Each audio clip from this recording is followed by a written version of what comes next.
ಮುದ್ದು ಮುದ್ದಾಗಿ ಮಾತಾಡುವಾಗ ನಿನ್ನ ಚಂದ ಇನ್ನು ಚಂದ. ಹಾಯ್ ಹಲೋ ನಮಸ್ಕಾರ ಎಲ್ರಿಗೂ. ನಾನು ನಿಮ್ಮ ಅಶ್ವಿನಿ ಮಾತಾಡ್ತಾ ಇದ್ದೀನಿ. Welcome back to my YouTube channel. ಇವತ್ತಿನ ದಿನದ ವ್ಲಾಗಲ್ಲಿ ನಾನು ಭೀಮ್ ನಮಾಸೆ ದಿನ ನಿನ್ನೆ ಹೇಗಿತ್ತು ನಮ್ಮ ದಿನ ಮತ್ತು ಏನೇನು ಮಾಡಿದ್ವಿ, ಪೂಜೆ ಎಲ್ಲ ಹೇಗಾಯಿತು ಅನ್ನೋದನ್ನು ಈ ವ್ಲಾಗಲ್ಲಿ ತೋರಿಸ್ಕೊಡ್ತಾ ಇದ್ದೀನಿ. ಬನ್ನಿ ಬೇಗ ಬೇಗ ವೀಡಿಯೋ ನೋಡ್ಕೊಂಡು ಬರೋಣ. ಇವತ್ತಿನ ದಿನ ನಾನು ಮಾರ್ನಿಂಗ್ 5:30ಗೆ ಎದ್ದು ಬೇಗನೆ ಎದ್ದು ಬಾಗಿಲೆಲ್ಲ ತೊಳೆದು ರಂಗೋಲಿ ಎಲ್ಲ ಹಾಕ್ಬಿಟ್ಟು ಮನೆಯೆಲ್ಲ ನೀಟಾಗಿ ಕ್ಲೀನ್ ಮಾಡಿಕೊಂಡು ಎಲ್ಲ ಕೆಲಸನ ಮುಗಿಸ್ಬಿಟ್ಟು ನಾನಿಲ್ಲಿ ಒಲೆ ಪೂಜೆಯನ್ನು ಮಾಡ್ಕೊತಾ ಇದ್ದೀನಿ. ಒಲೆ ಪೂಜೆ ಮಾಡೋದಕ್ಕೆ ಅಂತ ಹೇಳ್ಬಿಟ್ಟು ಮೊದಲಿಗೆ ರಂಗೋಲಿಯನ್ನು ನಾನಿಲ್ಲಿ ಹಾಕ್ಕೊತಾ ಇದ್ದೀನಿ. ರಂಗೋಲಿ ಎಲ್ಲ ಹಾಕ್ಬಿಟ್ಟು ನೆಕ್ಸ್ಟ್ ನಾನು ಜಾಮೂನ್ ಮಾಡಬೇಕು, ಪ್ರಸಾದಕ್ಕೆ ಇಡಬೇಕು ಅಂತೇಳಿ ಮೊದಲಿಗೆ ಇಲ್ಲಿ ಜಾಮೂನ್ ಮಾಡೋಕ್ಕೆ ಅಂತೇಳಿ ಬಂದಿದ್ದೀನಿ. ಮೊದಲಿಗೆ ನಾನಿಲ್ಲಿ ಒಂದು ಪಾತ್ರೆನ ತೊಗೊಂಡು ಅದಕ್ಕೆ 3 ಲೋಟ ಸಕ್ಕರೆಯನ್ನು ಹಾಕ್ಕೊತಾ ಇದ್ದೀನಿ. ನಾವೆಲ್ಲ ಜಾಸ್ತಿ ಸ್ವೀಟ್ಸ್ ತಿನ್ನಲ್ವಲ್ಲ, ಹಾಗಾಗಿ ಚಿಕ್ಕದು ಒಂದೇ ಒಂದು ಪ್ಯಾಕೆಟ್ ಹಾಕಿ ಅದರಲ್ಲಿ ಮಾಡೋಣ ಅಂತೇಳಿ ಮೊದಲಿಗೆ ಇದನ್ನೇ ಮಾಡೋದು ಅಂತೇಳಿ ರೆಡಿ ಮಾಡ್ಕೊತಾ ಇದ್ದೀನಿ. 3 ಲೋಟ ಸಕ್ಕರೆಗೆ ಒಂದೇ ಒಂದು ಸ್ವಲ್ಪ ನೀರನ್ನು ನಾನಿಲ್ಲಿ ಹಾಕ್ಕೊತಾ ಇದ್ದೀನಿ. ಪಾಕ ರೆಡಿ ಮಾಡ್ಕೊಬೇಕು. ಅದಕ್ಕಾಗಿ ಫಸ್ಟ್ ಇಲ್ಲಿ ಗ್ಯಾಸ್ ಸ್ಟವ್ನ ಆನ್ ಮಾಡಿಕೊಂಡು ಫಸ್ಟಿಗೆ ಜಾಮೂನ್ ಮಾಡೋದಕ್ಕೆ ಅಂತೇಳಿ ಇಟ್ಕೊತಾ ಇದ್ದೀನಿ. ಒಂದು ಕಡೆ ಪಾಕ ರೆಡಿ ಮಾಡ್ಕೊಳ್ಳೋದಕ್ಕೆ ಅಂತೇಳಿ ಪಾತ್ರೆಯಲ್ಲಿ ಸಕ್ಕರೆಯನ್ನು ನೀರನ್ನು ಹಾಕಿ ಇಟ್ಬಿಟ್ಟು ಇನ್ನೊಂದು ಕಡೆ ಇನ್ನೊಂದು ಪಾತ್ರೆನ ತೊಗೊಂಡು ನಾನಿಲ್ಲಿ ಜಾಮೂನ್ ಪ್ಯಾಕೆಟನ್ನು ಅದರೊಳಗಡೆ ಹಾಕ್ಕೊತಾ ಇದ್ದೀನಿ. ನಾನು ಯಾವಾಗಲೂ ಜಾಮೂನ್ ಮಾಡೋವಾಗ ನೀರಿಂದ ಕಲಸಲ್ಲ ಹಿಟ್ಟನ್ನು. ಮೊದಲಿಗೆ ಅದ್ರ ಬದಲಾಗಿ ನಾನು ಹಾಲು ಹಾಕ್ಕೊಂಡು ಕಲಿಸ್ಕೊತೀನಿ. ಏಕೆಂದರೆ ಹಾಲು ಹಾಕಿ ಕಲಿಸೋದ್ರಿಂದ ಜಾಮೂನ್ದು ಉಂಡೆ ಇರುತ್ತೆ ಅದೇನು ಫುಲ್ ಸಾಫ್ಟಾಗಿ ಬರುತ್ತೆ ಮತ್ತು ಒಡೆಯೋಲ್ಲ. ಅದೇನಾದ್ರು ಕ್ರ್ಯಾಕ್ ಇದ್ದರೆ ಜಾಮೂನು ಯಾವಾಗ್ಲೂ ಒಂಥರ ಬಿಟ್ಕೊಳ್ಳೋ ಥರ ಒಂಥರ ಒಡೆದೋಗೋ ಥರ ಕಾಣಿಸ್ತಾ ಇರುತ್ತೆ ಮೇಲ್ಗಡೆ, ಮತ್ತು ಬಾಯೆಲ್ಲ ಓಪನ್ ಆಗೋ ಥರ ಆಗಿಬಿಡುತ್ತೆ. ಹಾಗಾಗಿ ಮೊದಲಿಗೆ ನಾನಿಲ್ಲಿ ಹಾಲನ್ನ ಹಾಕ್ಕೊಂಡು ಕಲಿಸ್ಕೊತಾ ಇದ್ದೀನಿ. ಹಿಟ್ಟು ಪೂರ್ತಿಯಾಗಿ ಚೆನ್ನಾಗಿ ನೈಸಾಗಿ ಕಲಿಸ್ಬಿಟ್ಟು ಅದನ್ನು ಒಂದು 10 ನಿಮಿಷ ಸ್ವಲ್ಪ ಸಾಫ್ಟ್ ಆಗೋದಕ್ಕೆ ಅಂತೇಳಿ ಬಿಟ್ಬಿಟ್ಟು ಸ್ವಲ್ಪ ಉಂಡೆ ಎಲ್ಲ ಕಟ್ಕೊಂಡು ರೆಡಿ ಮಾಡಿ ಇಟ್ಕೊಂಡೆ. ನೆಕ್ಸ್ಟು ಪಾಕ ರೆಡಿಯಾಗಿತ್ತು. ಅದಕ್ಕೆ ನಾನಿಲ್ಲಿ ಕಲಸಿರುವಂತಹ ಉಂಡೆಗಳನ್ನೆಲ್ಲನೂ ಎಣ್ಣೆಯಲ್ಲಿ ಕರೆದ್ಬಿಟ್ಟು ಅದನ್ನು ನಾನಿಲ್ಲಿ ಸ್ವಲ್ಪ ಪಾಕ ಬಿಸಿ ಇರುವಾಗೇ ಉಂಡೆಗಳನ್ನ ಹಾಕ್ಕೊಬೇಕು. ಯಾಕೆಂದರೆ ಬೇಗ ಜಾಮೂನ್ಗಳೆಲ್ಲ ಸ್ವಲ್ಪ ಸಾಫ್ಟಾಗಿ ಸ್ವಲ್ಪ ಅರಳ್ಕೊಳ್ಳುತ್ತೆ, ದಪ್ಪ ಆಗುತ್ತೆ. ಈಗ ನೈವೇದ್ಯಕ್ಕೆ ಅಂತೇಳಿ ಜಾಮೂನ್ ರೆಡಿಯಾಗಿದೆ. ನಾನು ದೇವ್ರ ಸಾಮಾನು ಸ್ವಲ್ಪ ತೊಳ್ಕೊಂಡಿದ್ದೆ, ಅದನ್ನೆಲ್ಲನೂ ಸ್ವಲ್ಪ ಇಲ್ಲಿ ಜೋಡಿಸ್ಕೊಂಡು ಇಟ್ಕೊಂಡಿದ್ದೀನಿ. ನೆಕ್ಸ್ಟ್ ಹೋಗಿ ಬತ್ತಿ ಎಲ್ಲ ರೆಡಿ ಮಾಡಿಕೊಂಡು ಅದನ್ನು ದೀಪವನ್ನು ಹಚ್ಚಬೇಕು. ದೇವ್ರ ಮನೆಗೆಲ್ಲನೂ ಹೂವಿನ ಅಲಂಕಾರ ಎಲ್ಲನೂ ಮಾಡಿ ರೆಡಿಯಾಗಿಟ್ಟಿದ್ದೆ. ದೀಪಗಳೆಲ್ಲ ಹಚ್ಬಿಟ್ಟು ಹಾಗೆ ವ್ರತದ ದಾರನೂ ಕೂಡ ರೆಡಿ ಮಾಡಿ ಇಟ್ಕೊಂಡಿದ್ದೀನಿ. ಅಲ್ಲೇ ಪೂಜೆ ಮಾಡಬೇಕು ಅದಕ್ಕೂ ಅಂತೇಳಿ. ಹಾಗೆ ಜೋಡಿ ದೀಪವನ್ನು ನಾನಿಲ್ಲಿ ಇಟ್ಕೊತಾ ಇದ್ದೀನಿ. ಏನಕ್ಕೆ ಅಂತಂದರೆ ಭೀಮ್ ನಮಾಸೆ ವ್ರತವನ್ನು ಮಾಡೋ ಸಂದರ್ಭದಲ್ಲಿ ಪ್ರತಿ ಸಲನೂ ಜೋಡಿ ದೀಪವನ್ನು ಅದಕ್ಕೆ ಅರಿಶಿಣದ ಕೊಂಬನ್ನು ಕಟ್ಟಿ ನಾವು ವ್ರತವನ್ನು ಆಚರಿಸ್ಬೇಕು. ನಾನು ಲಾಸ್ಟ್ ಇಯರಿಂದನೂ ಕೂಡ ನನಗೂ ಮೊದಲು ಗೊತ್ತಿರಲಿಲ್ಲ, ಮಾಮೂಲಿ ಪೂಜೆನೇ ಮಾಡ್ತಾಯಿದ್ದೆ. ಬಟ್ ಲಾಸ್ಟ್ ಇಯರಿಂದ ನಾನು ಇದನ್ನೇ ಆಚರಿಸ್ಕೊಂಡು ಬರ್ತಾ ಇರೋದು. ಇದಾದಮೇಲೆ ನೆಕ್ಸ್ಟು ನಾನು ತೋರಿಸ್ತಾ ಇರೋವಂಥದ್ದು ಲಾಸ್ಟ್ ಇಯರು ನಾನು ವ್ರತವನ್ನು ಮಾಡಿರೋವಂಥದ್ದು. ಈ ವ್ರತವನ್ನು ನಾನು ನಮ್ಮ ಅಮ್ಮನ ಮನೆಯಲ್ಲಿ ಮಾಡಿದ್ದೆ. ಲಾಸ್ಟ್ ಇಯರ್ ನಾನು ಭೀಮ್ ನಮಾಸೆ ಟೈಮಲ್ಲಿ ನಾನು ಆ ಊರಲ್ಲಿದ್ದೆ, ಹಾಗಾಗಿ ಅಲ್ಲಿ ಮಾಡಿರೋಂಥ ಪೂಜೆ ಇದು.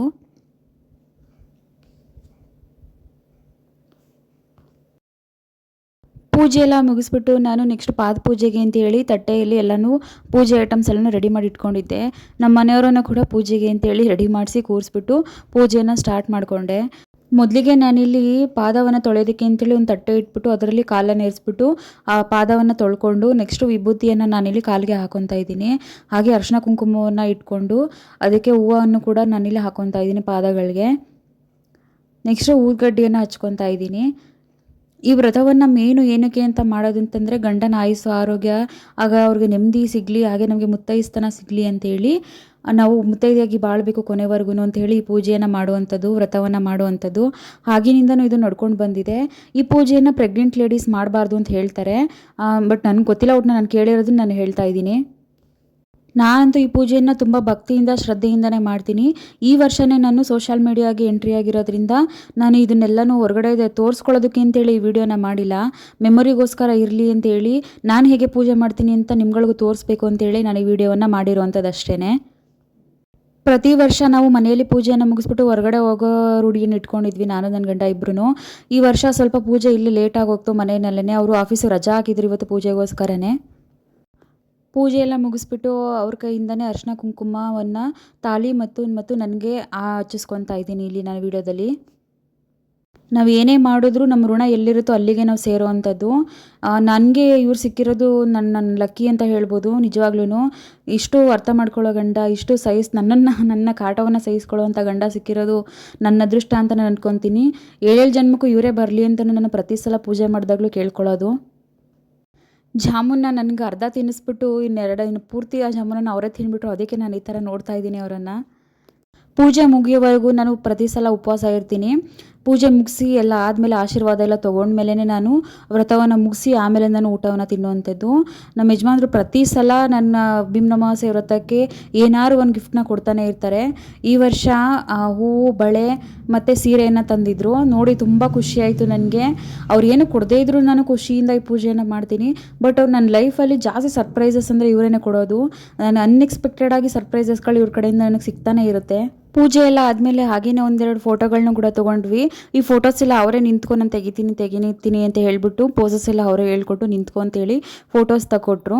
ನೆಕ್ಸ್ಟು ನಾವು ಮನೆಯಲ್ಲೇ ಪೂಜೆ ಎಲ್ಲ ಮುಗಿಸಿದ ನಂತರ ಅಲ್ಲಿಂದ ನಾವು ಬುಗುದ್ಕಳ್ಳಿ ದೇವಸ್ಥಾನ ಇದೆ ನಮ್ಮ ಮನೆ ಹತ್ರ, ಬುಗುದ್ಕಳ್ಳಿ ಬೇತಾಳೇಶ್ವರಿ ದೇವಸ್ಥಾನ, ಅಲ್ಲಿಗೆ ಅಂತ ಹೋಗಿದ್ವಿ. ನೀವು ನೋಡ್ತಾ ಇರ್ಬೋದು ಯಾವ ರೀತಿ ಅಲಂಕಾರವನ್ನು ಮಾಡಿದ್ದಾರೆ. ಬುಧವಾರನೇ ಜಾಸ್ತಿ ದೇವಸ್ಥಾನ ತೆಗೆಯೋದು. ಮತ್ತು ಅದೇ ದಿನವೇ ಅಮಾವಾಸ್ಯೆ ಬಿದ್ದಿರೋದ್ರಿಂದ ವಿಶೇಷ ಪೂಜೆ ಇತ್ತು. ಮತ್ತು ಜಾತ್ರೆನೂ ಕೂಡ ಹಮ್ಮಿಕೊಂಡಿದ್ರು. ಊರು ಒಳಗಡೆ ಒಂದು ದೇವಸ್ಥಾನ ಇದೆ, ಊರು ಹೊರಗಡೆ ಒಂದು ದೇವಸ್ಥಾನ ಇದೆ. ನಾನೀಗ ತೋರಿಸ್ತಾ ಇರೋದು ಊರು ಒಳಗಡೆ ಇರೋಂಥ ದೇವಸ್ಥಾನ.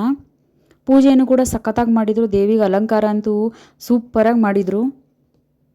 ಹಾಗೆ ಪ್ರಸಾದ ವ್ಯವಸ್ಥೆಯನ್ನು ಕೂಡ ಮಾಡಿದರು. ಪ್ರಸಾದ ವ್ಯವಸ್ಥೆಯಲ್ಲಂತೂ ಸಿಕ್ಕಾಪಟ್ಟೆ ಜನ. ನೋಡಿ ಇಲ್ಲೇ ದೇವಸ್ಥಾನದ ಒಳಗಡೆ ಇಷ್ಟೊಂದು ಜನ ಇದ್ದಾರೆ ನೋಡ್ತಾ ಇರ್ಬೋದು. ಅಲಂಕಾರ ಅಂತೂ ನೋಡೋದಕ್ಕೆ ಕಣ್ಸಾಲ್ದು ಅನ್ನೋ ಥರ ಮಾಡಿದರು. ಹೊರಗಡೆ ಕೂಡ ಜಾತ್ರೆಯನ್ನು ಕೂಡ ಹಾಗೇನೆ ಇಟ್ಕೊಂಡಿದ್ರು. ನೋಡ್ತಾ ಇರ್ಬೋದು ನೀವು ಸ್ಟಾಲ್ಗಳೆಲ್ಲ ಯಾವ ಥರ ಇಟ್ಟಿದ್ದಾರೆ ಅಂತ ಹೇಳ್ಬಿಟ್ಟು. ಅಲಂಕಾರ ಅಂತೂ ನೀವು ನೋಡ್ತಾ ಇರ್ಬೋದು. ಈ ಹೊರಗಡೆಯಿಂದ ತೋರಿಸ್ತಾ ಇರುವಂಥ ಅಲಂಕಾರ ಇದು ದೇವಿದು. ಜೋಳ ಮತ್ತು ಹಣ್ಣುಗಳು ಎಲ್ಲ ಹೂಗಳು, ತರಾವರಿ ಹೂಗಳಿಂದೆಲ್ಲ ಅಲಂಕಾರವನ್ನು ಮಾಡಿದರು. ಸಕ್ಕದಾಗಿ ಕಾಣಿಸ್ತಾ ಇತ್ತು ಅಂತೂ ದೇವಿ ಅಂತೂ. ದೈವವೇ ಕಂಬನಿ ಇಟ್ಟರೆ ಬದುಕಿಗೆ ಅರ್ಥ ಎಲ್ಲಿದೆ. ದೇವಿ ದರ್ಶನ ಎಲ್ಲ ಮಾಡಿಕೊಂಡು ಮನೆಗೆ ಬಂದು ಮನೇಲಿ ಸ್ವಲ್ಪ ಹೊತ್ತು ರೆಸ್ಟ್ ಮಾಡ್ತಾ ಇದ್ವಿ. ಹಾಗೆಯೇ ಮಳೆ ಬರ್ತಾಯಿತ್ತು, ತುಂಬ ಜೋರು ಮಳೆ ಬಂತು ಇವತ್ತಂತೂ.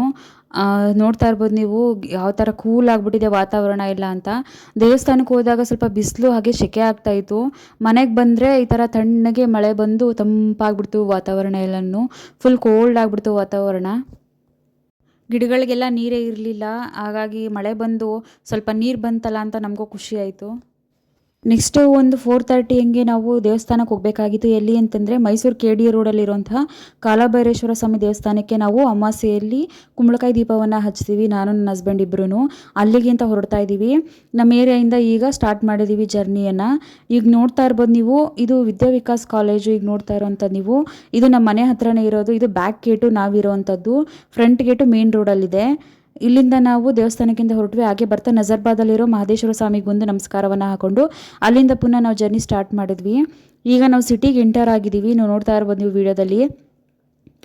ನಾವು ಯಾವಾಗ ಬಂದ್ರೂ ಮೈಸೂರಲ್ಲಿ ನಾನು ಲಾಸ್ಟ್ ವೀಡಿಯೋದಲ್ಲೂ ತೋರಿಸಿದ್ದೀನಿ. ಇಲ್ಲೇ ಬಂದು ನಾವು ಗಾಡಿಯನ್ನು ಪಾರ್ಕ್ ಮಾಡುವಂಥದ್ದು. ರೈಟ್ ಸೈಡ್ ಹೋದರೆ ಸುಮಂಗಲಿ ರೋಡು, ಇಲ್ಲಿ ಬಂದು ಗರುಡ ಮಾಲ್ ಹತ್ರ ಹಿಂದೆಗಡೆ ಇಲ್ಲಿ ಪಾರ್ಕಿಂಗ್ ಏರಿಯಾ ಇದೆಯಲ್ಲ, ಅಲ್ಲಿ ನಾವು ಗಾಡಿನ ಪಾರ್ಕ್ ಮಾಡ್ತೀವಿ. ಸ್ವಲ್ಪ ಪೂಜೆ ಐಟಮ್ಸು ತಗೊಬರ್ಬೇಕಾಗಿತ್ತು. ಹಾಗಾಗಿ ನನ್ನ ಹಸ್ಬೆಂಡ್ ನೀನು ಇಲ್ಲೇ ಇರೋ ಹೋಗಿ ತೊಗೊಬರ್ತೀನಿ ಅಂತ ಹೇಳಿದರು. ನಾನು ಹಾಗೇನೆ ಸ್ವಲ್ಪ ಹೊತ್ತು ಅಲ್ಲೇ ನಿಂತ್ಕೊಂಡು ನನ್ನ ಫ್ರೆಂಡ್ಗೆ ಕಾಲ್ ಮಾಡಿರಲಿಲ್ಲ ನಿನ್ನೆಯಿಂದ. ಸ್ವಲ್ಪ ಬ್ಯುಸಿ ಆಗಿಬಿಟ್ಟಿದ್ದೆ ಕೆಲಸದಲ್ಲಿ ಅಂತೇಳಿ ಅವಳಿಗೆ ಹಂಗೆ ಫೋನ್ ಮಾಡಿಕೊಂಡು ಅಲ್ಲೇ ದೀಕ್ಷಿತಾ ಹತ್ರ ಮಾತಾಡ್ತಾ ಸ್ವಲ್ಪ ಟೈಮ್ ಸ್ಪೆಂಡ್ ಮಾಡ್ತಾಯಿದ್ದೆ. ಅಲ್ಲಿಂದ ನೆಕ್ಸ್ಟು ನಾವು ದೇವಸ್ಥಾನದ ಹತ್ರ ಬಂದು ಪೂಜೆ ಸಾಮಾನೆಲ್ಲ ತೊಗೊಂಡು, ಈಗ ನೀವು ನೋಡ್ತಾ ಇರೋದೇ ಇದು KD ರೋಡಲ್ಲಿ ಇರುವಂತಹ ಕಾಲಭೈರೇಶ್ವರ ಸ್ವಾಮಿ ದೇವಸ್ಥಾನ. ಒಳಗಡೆ ಪಾರ್ವತಿ ದೇವಿ ಹಾಗೆ ಗಣೇಶ ದೇವರು ಕೂಡ ಇದೆ ದೇವಸ್ಥಾನದೊಳಗಡೆ. ನಾವು ಕುಂಬಳಕಾಯಿಯನ್ನು ಬಂದು ಇಲ್ಲಿ ಹಚ್ಚಿ ತಟ್ಟೆ ಎಲ್ಲ ಇಟ್ಟು ಕುಂಬಳಕಾಯಿ ಬತ್ತಿ ಎಲ್ಲ ಹಾಕಿ ಎಣ್ಣೆ ಹಾಕಿ ಅರ್ಶಿನ ಕುಂಕುಮ ಇಟ್ಬಿಟ್ಟು ನಾವಿಲ್ಲಿ ದೀಪವನ್ನು ಹಚ್ಕೊತಾ ಇದ್ದೀವಿ ಪೂಜೆ ಮಾಡೋದಕ್ಕೆ ಅಂತೇಳಿ.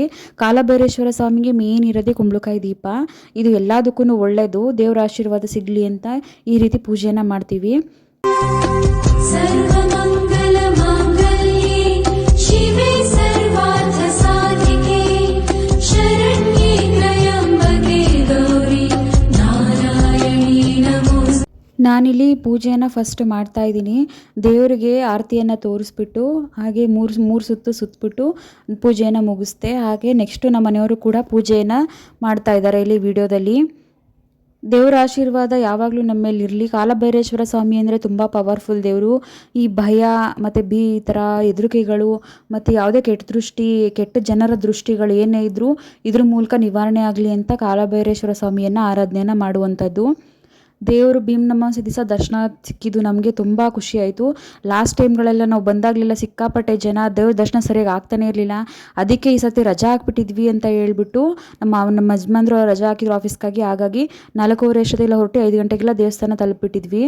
ಪೂಜೆ ಎಲ್ಲ ಚೆನ್ನಾಗಾಯಿತು. ಬಂದು ಅದನ್ನು ಕುಂಬಳಕಾಯಿಯನ್ನು ತಂದು ನಾವಿಲ್ಲಿ ದೇವಸ್ಥಾನ ಪಕ್ಕದಲ್ಲಿ ಒಂದು ಜಾಗ ಇದೆ, ಇಲ್ಲಿ ತಂದು ಇಡಬೇಕು.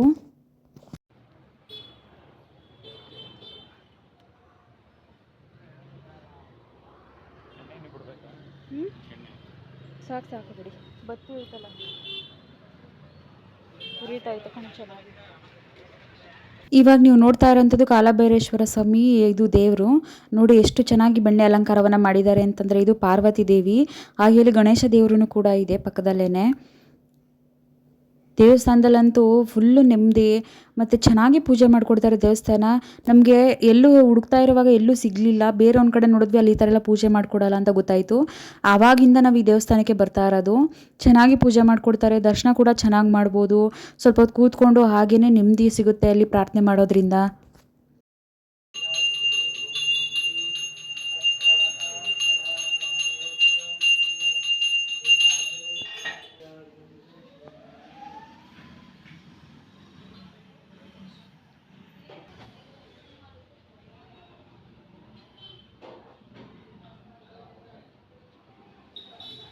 ಪೂಜೆ ಎಲ್ಲ ಮುಗಿಸ್ಬಿಟ್ಟು ಅಲ್ಲಿಂದ ನಾವು ನೆಕ್ಸ್ಟು ಹೊರಟ್ವಿ. ಪೂಜೆ ಎಲ್ಲ ಚೆನ್ನಾಗಾಯಿತು ಅಂತ ಹೇಳ್ಬಿಟ್ಟು ನೆಕ್ಸ್ಟ್ ನಾವು ಬರ್ತಾ ಅಲ್ಲೇ ಚಿಕ್ಕಡಿಯಾರದ ಮುಂದೆಗಡೆ ಬಂದರೆ ಇಲ್ಲಿ ಒಂದು ಫುಡ್ ಸ್ಟ್ರೀಟ್ ಇದೆ. ಅಲ್ಲಿ ಬಂದು ನಾವು ಸ್ವಲ್ಪ ಐಸ್ ಕ್ರೀಮನ್ನು ತಿಂತಾ ಇದ್ದೆ. ನನಗೆ ಯಾಕೋ ಐಸ್ ಕ್ರೀಮ್ ತಿನ್ನಬೇಕು ಅನ್ನಿಸ್ತಾ ಇತ್ತು ಅಂತ ಹೇಳ್ಬಿಟ್ಟು. ಚೆನ್ನಾಗಿತ್ತು ಮಾತ್ರ ಐಸ್ ಕ್ರೀಮು. ಅಷ್ಟು ವಾತಾವರಣ ಕೋಲ್ಡ್ ವೆದರ್ ಇದ್ರೂ ಕೂಡ ಎಷ್ಟು ಸೆಕೆ ಆಗ್ತಾಯಿತ್ತು ಅಂದರೆ ನಿನ್ನೆ ಅದಕ್ಕೆ ಅರ್ಧ ಬಾಯಾರಿಕೆ ಆಗ್ತಾಯಿತ್ತು ಅಂತೇಳಿ ನಾನಿಲ್ಲಿ ಐಸ್ ಕ್ರೀಮನ್ನು ತೊಗೊಂಡು ತಿಂತಾ ಇದ್ದೀನಿ.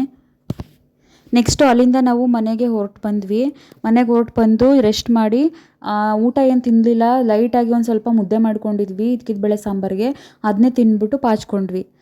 ಇವತ್ತಿನ ವ್ಲಾಗ್ ಇದಾಗಿರುತ್ತೆ. ಈ ವ್ಲಾಗ್ ನಿಮಗೆ ಎಲ್ಲರಿಗೂ ಇಷ್ಟ ಆಯಿತು ಅಂತ ನಾನು ಅಂದ್ಕೊತೀನಿ. ಹೋಪ್ ಯು ಎಲ್ಲ ಇಷ್ಟಪಡ್ರಿ ಅಂತ ತಿಳ್ಕೊಳ್ತಾ ಈ ವ್ಲಾಗ್ನ ನಾನು ಇಲ್ಲಿಗೆ ಎಂಡ್ ಮಾಡ್ತಾ ಇದ್ದೀನಿ. ಈ ವಿಡಿಯೋ ನಿಮ್ಗೆ ಇಷ್ಟ ಆಗಿದ್ರೆ ಲೈಕ್ ಮಾಡಿ, ಶೇರ್ ಮಾಡಿ, ಕಮೆಂಟ್ ಮಾಡಿ, ಸಬ್ಸ್ಕ್ರೈಬ್ ಮಾಡೋದನ್ನು ಮಾತ್ರ ಬರೀಬೇಡಿ ಅಂತ ಹೇಳ್ತಾ ಟೇಕ್ ಕೇರ್, ಬಾಯ್. ಮತ್ತೆ ಭೇಟಿಯಾಗೋಣ. ನಮಸ್ಕಾರ.